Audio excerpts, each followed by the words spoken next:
அஸ்ஸலாமு அலைக்கும். Welcome to Sada's kitchen. இன்றைக்கி நம்ம ஒரு ஹல்வா மாதிரியான ஒரு கேசரி தான் பார்க்க போகிறோம். ரொம்பவே சூப்பராக இருக்கும். நான் சொல்கிற மாதிரி கோதுமை ரவையில் கேசரி செஞ்சு பாருங்கள். அப்படியே வாயில் போட்டோடனே கரைஞ்சிரும். அந்த அளவுக்கு ரொம்ப சூப்பராக இருக்கும். செம்ம டேஸ்ட்டாக இருக்கும். செஞ்சு முடித்து 1 மணி நேரம் ஆனாலுமே ரொம்பவே சூப்பராக இருக்கும். நல்லா சாஃப்டாக இருக்கும். இறுகிலாம் போகவே போகாது. ட்ரை பண்ணி பாருங்கள் நான் சொல்கிற மாதிரி. இப்போ வாங்க இந்த கேசரி எப்படி பண்ணலாம் அப்படின்றத பார்க்கலாம். ஃபஸ்ட் நம்ம தண்ணி சூடு பண்ணணும். அதுக்கு ஒரு பாத்திரம் வச்சுருக்கேன் அடுப்பில். இந்த கப்பில் தான் நம்ம ரவை எடுக்க போகிறோம். எந்த கப்பில் நீங்கள் ரவை எடுக்க போகிறீங்களோ அந்த கப்பில் 3 கப் அளவுக்கு நீங்கள் தண்ணி எடுத்துக்கோங்க. நாளைக்கு இந்த கப்பில் 1 கப் அளவுக்கு கோதுமை ரவை எடுக்க போகிறேன்.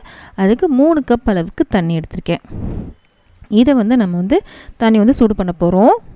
இப்போ அடுப்பு ஆன் பண்ணிக்கலாம். இது சூடாகிட்டு இருக்கட்டும். இப்போது சூடாக இருக்க டைமில் நம்ம என்ன பண்ண போகிறோன்னா ரவை வறுக்க போகிறோம். அதுக்காக இன்னொரு அடுப்பில் பாத்திரம் வச்சுருக்கேன். இதில் நெய் சேர்த்துக்கலாம். நெய் 2 டேபிள் ஸ்பூன் அளவுக்கு நல்லா திக்கான நெய்யாக எடுத்திருக்கேன். கெட்டியான நெய் சொல்லலாம், அந்த மாதிரி நெய் 2 டேபிள் ஸ்பூன் அளவுக்கு எடுத்திருக்கேன். கொஞ்சம் தண்ணியான இருக்கும் இல்லையா, அந்த மாதிரி நெய் எடுத்தீங்க அப்படின்னா ஒரு 3லேருந்து 4 டேபிள் ஸ்பூன் அளவுக்கு நெய் எடுத்துக்கோங்க. இப்போ நெய் நல்லா உருகி வரும். நெய் நல்லா உருகிருச்சு. இப்போது 1 கப் அளவுக்கு ரவை எடுத்திருக்கேன். நம்ம இந்த கப்பில் தானே தண்ணி அளந்தெடுத்தோம், அதே கப்பில் 1 கப் அளவுக்கு கோதுமை ரவை எடுத்திருக்கேன். இதை மீடியம் ஃப்ளேம் இல்லைனா சிம்மில் வச்சு வறுத்துக்கோங்க. ஃபுல்லில் வச்சு வறுக்க வேண்டாம். மீடியம் ஃப்ளேமில் வச்சு தான் இப்போ நான் வறுக்கிறேன். நல்லா வறுப்படணும், நல்லா வாசனையும் வரணும். நல்லா வறுப்படணுங்க. லைட்டாக கலர் சேஞ்ச் ஆகணும். ரவை நல்லா புரிஞ்ச மாதிரி ஆகணும். அது வரைக்கும் நல்லா வறுத்துக்கோங்க. கொஞ்சம் கொஞ்சமாக கலர் சேஞ்ச் ஆகும். நல்லா வாசனையும் வரும். அது வரைக்கும் நல்லா வறுத்ததுக்கப்புறம் உங்களுக்கு காமிக்கிறேன். பார்த்திங்களா, நல்லா கலர் சேஞ்ச் ஆயிடுச்சு. இப்போ நல்லா வாசனையும் வருது. உங்களுக்கு பார்த்ததுக்கும் இப்போ அதுக்கும் நல்ல வித்தியாசம் இருக்கும். இந்த டைமில் நம்ம தண்ணி சூடு பண்ணி வச்சுருந்தோம் இல்லையா, அது நல்லாவே சூடாயிருச்சு. அதை சேர்த்துடலாம். மொத்தமாக சேர்க்காமல் ஃபஸ்ட்டு கொஞ்சமாக சேர்த்துக்கோங்க. இந்த மாதிரி பபுள்ஸ் அடங்கினதுக்கப்புறம் மிச்சம் எல்லா தண்ணியுமே சேர்த்துடலாம். ஃபஸ்ட்டே எல்லா தண்ணியும் சேர்த்திங்கன்னா அப்படியே பொங்கி வர ஆரம்பிச்சிடும், கையெல்லாம் தெரிக்கும். அதுக்காக தான் கொஞ்சமாக சேர்த்துட்டு அதுக்கப்புறம் மிச்ச தண்ணியெல்லாம் சேர்த்துடலாம். இப்போ நல்லா கலந்து விட்டுக்கோங்க. 1 கப் ரவைக்கு 3 கப் அளவுக்கு தண்ணி சேர்த்துருக்கோம் நம்ம. இப்போ நல்லா கலந்து விட்டு மீடியம் ஃப்ளேம்லேயே இது வேக வைக்க போகிறோம். இப்போ மூடி வச்சிடலாம். மீடியம் ஃப்ளேம்லேயே தான் வேகணும். ஃபுல்லில் வச்சு சீக்கிரமாக தண்ணி வற்றிடும். ரவை வெந்த மாதிரி இருக்கும், ஆனால் சர்க்கரைலாம் சேர்த்ததுக்கப்புறம் கொஞ்சம் மாதிரி விரைச்சிட்டு நிற்கும். அந்த மாதிரி இருக்கக்கூடாது. மீடியம் ஃப்ளேம்லேயே வச்சு நீங்கள் வேக வைக்கணும். அதுதான் ரொம்ப முக்கியம். இப்போ மூடி வச்சிடலாம். இது வேகிறதுக்கு 5லேருந்து ஒரு 6 நிமிஷம் ஆகும் மீடியம் ஃப்ளேம்லேயே. அப்போ நடுவில் ஒரு கலரி விட்டுக்கோங்க. இப்போ நான் மூடி வச்சுட்டு நடுவில் 2-3 நல்லா கலந்ததுக்கப்புறம் உங்களுக்கு காமிக்கிறேன். இப்போது நடுவில் கலந்து வரது பார்க்கலாம். இப்போ 3 நிமிஷம் ஆயிடுச்சு. தண்ணி ஆல்மோஸ்ட் வற்றிருச்சு. இப்போ கலந்து விடலாம். இன்னும் கொஞ்சம் தண்ணி இருக்குது பார்த்திங்களா. இப்போ நல்லா கலந்து விட்டாச்சு. திரும்பவும் மூடி வச்சிடலாம். இன்னும் ரவை வேகலை. மூடி வச்சிடலாம். தண்ணி நல்லா வற்றினதுக்கப்புறம் உங்களுக்கு காமிக்கிறேன்.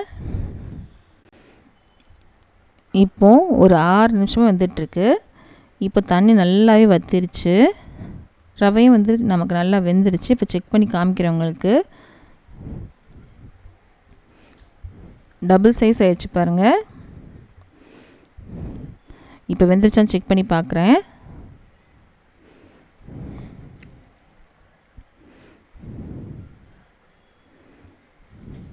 பார்த்தீங்களா, நல்லா வெந்துருச்சு. இப்போ நமக்கு ரவை வெந்துருச்சு. இதுக்கப்புறம் தான் நம்ம சர்க்கரை சேர்க்கணும். நான் இன்றைக்கி சர்க்கரையும் சேர்த்துருக்கேன், வெல்லமும் சேர்த்துருக்கேன். நம்ம எந்த கப்பில் ரவை எடுத்தோமோ அந்த கப்பில் 1/2 கப் அளவுக்கு சர்க்கரையும் 1/2 கப் அளவுக்கு வெல்லமும் எடுத்திருக்கேன். நீங்கள் வெல்லம் பதில் நாட்டு சர்க்கரை கூட எடுத்துக்கலாம், இல்லை 1 கப் சர்க்கரை கூட நீங்கள் எடுத்துக்கலாம், இல்லை 1 கப் வெல்லம் கூட எடுத்துக்கலாம். நான் 2மே கலந்து எடுத்திருக்கேன். 1/2 கப் அளவுக்கு சர்க்கரை, 1/2 கப் அளவுக்கு வெல்லம் எடுத்திருக்கேன். இது நல்லா கலந்து விடுங்க. சர்க்கரை கரைஞ்சி வெல்லமும் கரைஞ்சி கொஞ்சம் தண்ணியான மாதிரி ஆயிரும். இலக்கி வரும்போது கொஞ்சம் தண்ணியான மாதிரி தான் இருக்கும். சர்க்கரையும் வெல்லம் நல்லாவே கரைஞ்சிருச்சு. ஒருவேளை இந்த இனிப்பு உங்களுக்கு பத்தலைன்னா இன்னும் கொஞ்சம் கூட சேர்த்துக்கலாம். இதுவே கரெக்டாக தான் இருக்கும். ரொம்பலாம் திகட்ட அளவுக்கு இருக்காது. இது கரெக்டாக இருக்கும். இப்போது இன்னும் நெய் சேர்த்துக்கிறேன். 1 டேபிள் ஸ்பூன் அளவுக்கு நெய் சேர்த்துக்க போகிறேன். இப்போது இது கூட 2 டீஸ்பூன் அளவுக்கு ஏலக்காய் தூள் எடுத்திருக்கேன், அதையும் நம்ம சேர்த்துக்கலாம். நெய் ஜாஸ்தி சேர்க்க டேஸ்ட் இருக்குன்னு நினைக்காதீங்க. நெய் சேர்க்குறதுக்கு ஒரு அளவு இருக்குது, ரொம்ப சேர்த்தா திகட்ட ஆரம்பிச்சிடும். ஆனால் ஓரளவுக்கு தான் சேர்க்கணும். மொத்தம் ஒரு 2 டேபிள் ஸ்பூன் சேர்த்தோம், இப்போ 1 டேபிள் ஸ்பூன் சேர்த்துருக்கோம். இப்போ நல்லா கலந்து விடலாம். இந்த தண்ணிலாம் வற்றணும், எல்லாம் சேர்ந்து வரணும். இப்போ நல்லா கலந்துட்டோம். கலரும் பாருங்கள் எவ்வளோ சூப்பராக வந்திருக்கு அப்படின்னு. கீழே ஒட்டாமல் இருக்கணும். இப்போ மீடியம் ஃப்ளேமில் தான் இருக்குது. இப்போ மூடி வச்சிடலாம். மூடி வச்சிட்டேன். இப்போது நல்லா வத்திருச்சு, எல்லாம் சேர்ந்து வந்துருச்சு. இப்போவே பார்த்திங்கன்னா நல்ல கமகமன்னு வாசம் இருக்கும். இந்த டைமில் ஒரு 3 டேபிள் ஸ்பூன் அளவுக்கு நெய்யில் முந்திரி பருப்பை நான் வறுத்து வச்சுருக்கேன், அதை நம்ம சேர்க்க போகிறோம்.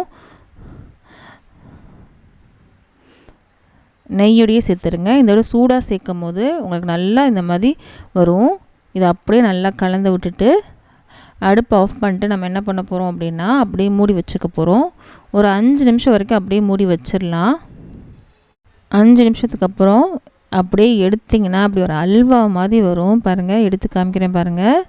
கண்டிப்பாக ட்ரை பண்ணி பாருங்கள், எல்லாத்துக்கும் ரொம்ப பிடிக்கும். இந்த வீடியோ பிடிச்சினா ப்ளீஸ் லைக் பண்ணுங்கள். லைக் பண்ணால் தான் இந்த வீடியோ நிறைய பேருக்கு ரெக்கமெண்ட் ஆகும். நிறைய பேர் சப்ஸ்கிரைப் பண்ணாமல் தான் பார்த்துட்ருக்கீங்க. ப்ளீஸ் சப்ஸ்கிரைப் பண்ணுங்கள், அது மோட்டிவேஷனாக இருக்கும். இந்த மாதிரி ரெசிபீஸ்லாம் உங்கள் ஃப்ரெண்ட்ஸ்க்கும் ஃபேமிலிஸ்க்கும் யாருக்காவது பிடிக்கும்னா அவங்களுக்கு இந்த வீடியோ ஷேர் பண்ண மறக்காதீங்க. நம்ம அடுத்த வீடியோவில் சந்திக்கலாம்.